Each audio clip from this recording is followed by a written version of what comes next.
Dr. Lesley Drake from Partnership for Child Development at Imperial College London, joining us live from Washington now. What can you tell us about these food programmes and how they work? Well, first of all, it's a terrible tragedy what has happened in Bihar, and you know, my heart goes out to the families and also my government colleagues that have worked tirelessly to provide food for the children in Bihar and health interventions to the children in Bihar. Clearly there needs to be an investigation into how this happened, but my one hope is that this doesn't interfere or have a negative impact on the school feeding program in India. The Indian school feeding program provides hot meals for 120 million children per day and has done for decades. This not only provides them with the food that alleviates their hunger, but also provides them with an opportunity to go back to school. It's an incentive for the parents to give them to send their children back to school, and especially in the Indian context, the girls going back to school is important, and this school feeding program really makes a difference. So, as I said, we need to investigate where this has come from, how these deaths have happened. It's a terrible tragedy, but we need to move on.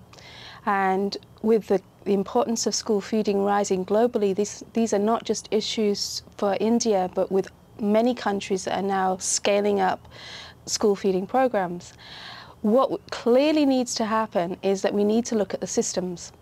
We're not just at the school level, what happens at health hygiene level at the school, the standards at the school, but across the supply chain. So where is this food coming from? And you know, from the point from the farm to the plate, as it were. So across this, it's a complex program, and we need to have checks and balances that are clearly like failing this program right now, and not just this program, but programs around the world. So what we need to do is look at the system. We need to look at what standards that we're working to, what are the checks and balances across the supply chain, so we can find out if the provenance of such tragedies and make sure that they never happen again, because the school feeding is a critical intervention in getting kids back into school, alleviating their hunger, and breaking the poverty cycle. How is this food programme regulated at the moment? There are standards, and I think what needs to happen is that the standards need to be redressed, looked at. This program in India, for example, has been running for many decades. So, and as I said, has been feeding over millions of children every day with a hot meal. So obviously things are working. You wouldn't expect ordinarily to see this kind of mortality, this kind of death through a school feeding program.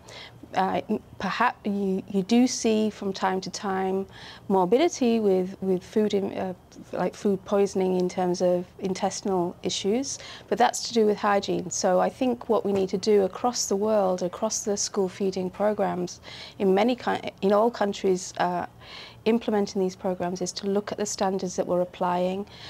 Are they global standards? We're working globally to identify on the evidence what these standards should look like, how that might be contextualized to each individual program to make it real. So how do we strengthen the implementation of the program? How do we strengthen the supply chain analysis, the supply chain supervision?